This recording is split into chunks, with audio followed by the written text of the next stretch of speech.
الأمين المكين المتين المبين الكريم ونحن على ذلك لمن الشاهدين والشاكرين والذاكرين والحمد لله رب العالمين. حضرات محترم، اللہ تبارک و تعالیٰ کا بے حساب و کتاب بے شمار فضل ہے، شکر ہے، کرم ہے، احسان ہے کہ اس ذات پاک نے اس وقت ہم کو اور آپ کو کسی بری جگہ اور بری مجلس میں نہیں، آل رسول کی پاک مجلس میں بیٹھنے کی توفیق عطا فرمائی. سبحان اللہ. کہ سرکار حضور عالی اور سرکار باب حضور کی محنت، مشقت، ان کی تبلیغی دورے، رشد و ہدایت اور دینی خدمت کا نتیجہ ہے کہ آج جگہ جگہ پر گاؤں گاؤں میں ان بزرگوں کے کرم سے لوگ مسجدیں آباد کر رہے ہیں، مدرسے آباد کر رہے ہیں. جی بے شک.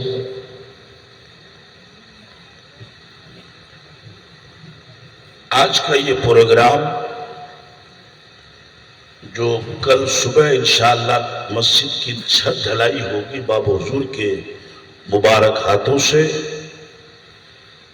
قبری نوری جامع مسجد، اسی سلسلے میں یہ پروگرام منعقد ہے. اور ماشاءاللہ ہمارے علماء کرام، شورا اسلام کا ایک نورانی قافلہ اسٹیج پر جلوہ گر ہے. بے شک. اللہ تعالیٰ سب کے علم و عمل اور عمر میں برکتیں عطا فرمائے. آمین. بے شک. یہاں بہت سے ایسے خوش نصیب ہیں جنہوں نے اپنی آنکھ سے باب حضور کے والد گرامی حضور عالی سید نور علی نور اللہ مرقدہ کا چہرہ دیکھا ہے. جی. منقبت کا صرف 2 شعر، اس کے بعد پھر میں اپنی تقریر پہ آتا ہوں. اہل عقیدت کی توجہ چاہتا ہوں. شاعر لکھتا ہے کہ جان مریداں شمع ہدایت حضور عالی زندہ باد. واہ بے شک.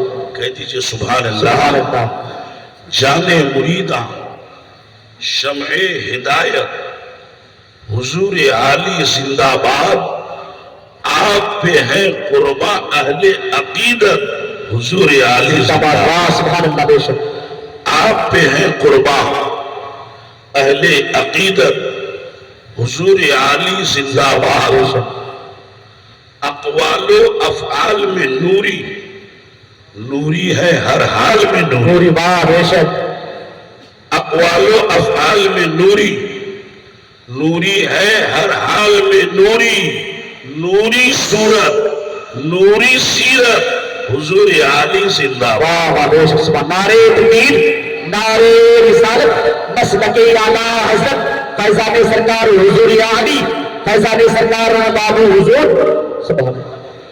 نوری صورت، نوری سیرت حضور عالی زندہ باد. درود پاک پڑھ لیں. اللہم صلی علی سیدنا شفیعنا مولانا سیدنا و مولانا محمد وبارک وسلم.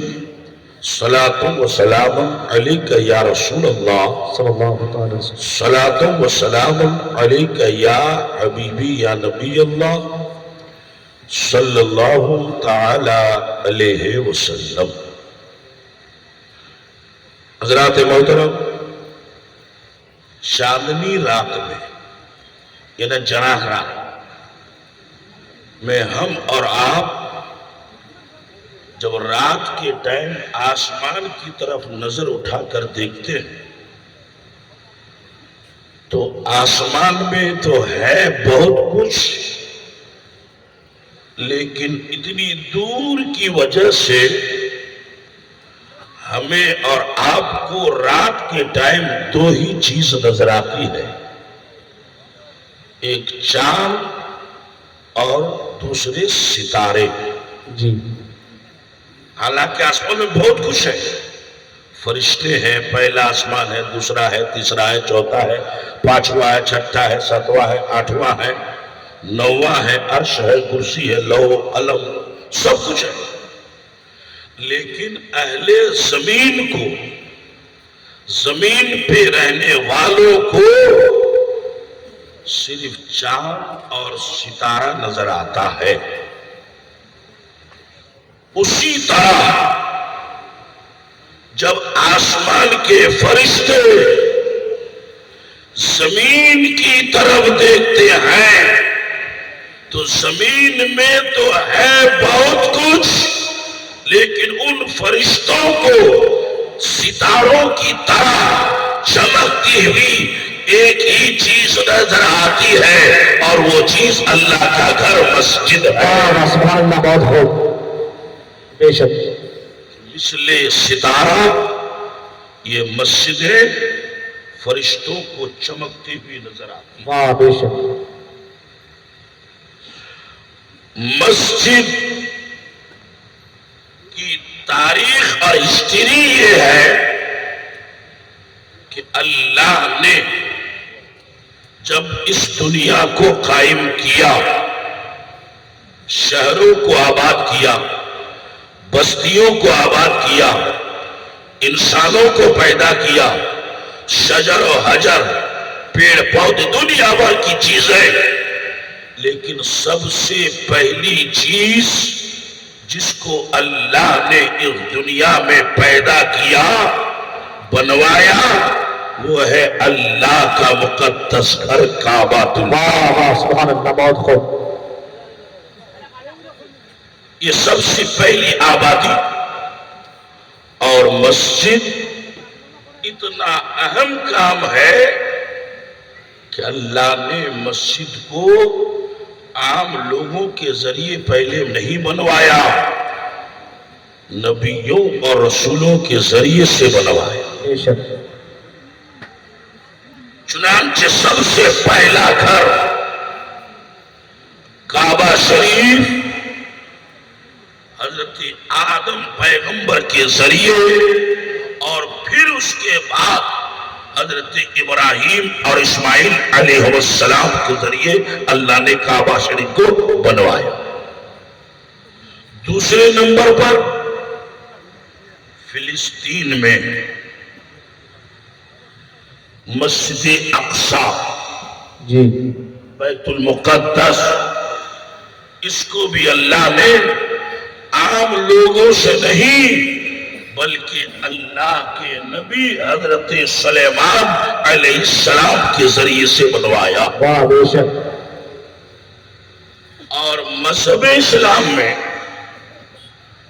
جب ہمارے آقا و مولا صلی اللہ تعالی علیہ وسلم اسلام کی تبلیغ شروع کی تو مذہب اسلام کی پہلی مسجد جو میرے نبی نے اپنے ہاتھوں سے اس کی بنیاد رکھی وہ ہے مسجد قباء، جو مسجد نبوی شریف کے قریب میں ہے۔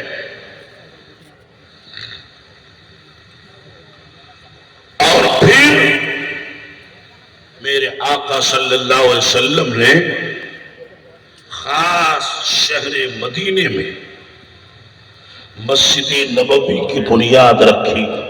جی ہمارے تمام حاجی لوگ